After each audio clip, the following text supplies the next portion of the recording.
कि जो हलाल हराम का कंसैप्ट है ना, वो मैं मिसाल तुहानूं दे रहा सा कि हराम जोड़ा ना आंदे ना चोरी के गन्ने बड़े स्वादी होंदे ने। यह गल गलत है। इसका मतलब है कि हाँ, ये गल ठीक हो सकती है कि जो शैतान है ना, शैतान वो पुट्ठे काम बड़ा सोहने करके विखाता है, तो बड़ा वो मज़ा बड़ा टेस्ट विखाता है।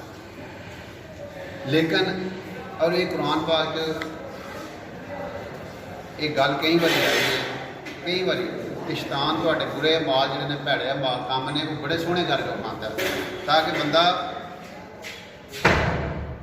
खिंचे उस पास। और जिस तरह मच्छी है वो वेद ही गंडोया या गोशत कुंडी ने लगे उन्होंने तो नहीं पता अंदर कंडा है। वो वड्डी मच्छी आंदी धीए नेड़े ना जाई,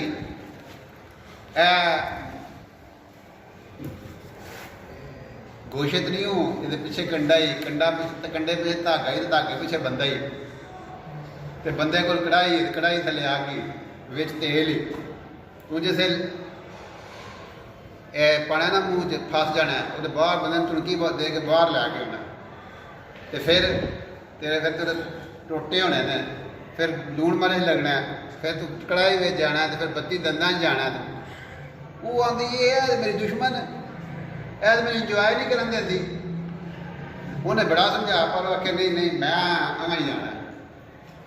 तो अगा जैसे गई अलग संघे फस गई, कंडा फस गया, तो सारा मंजर उन्हें अपनी अखा वेख लिया। इस तरह जी ना बुरा काम गलत काम हराम, एक बंदा रिश्वत लेंदा है। जिस तरह मैं अगे दस रहा था कि एक बंदा नाली में हथ पा के गंद खा रहा, वो भैड़ा काम है जो बंदा हराम खांदा। एक बंदा रिश्वत लै रहा, दो नंबरी कर रहा है, हरामकारी कर रहा, हराम के पैसे कमा रहा, तजारत गलत कर रहा, मिलावट कर रहा। मिलावट एक बंदा सी घट तोलता सी, तो आखिरी वक्त आ गया कलमा पढ़ कलमा पढ़ आखे कंडे का जोड़ा कंडे की सूई होती है ना, अगे कंडा आता सी सूई होती सी, वो मेरे संगी चढ़ी है, मेरे कलमा पढ़ने नहीं होता। की करता सी? घट तोलता सी।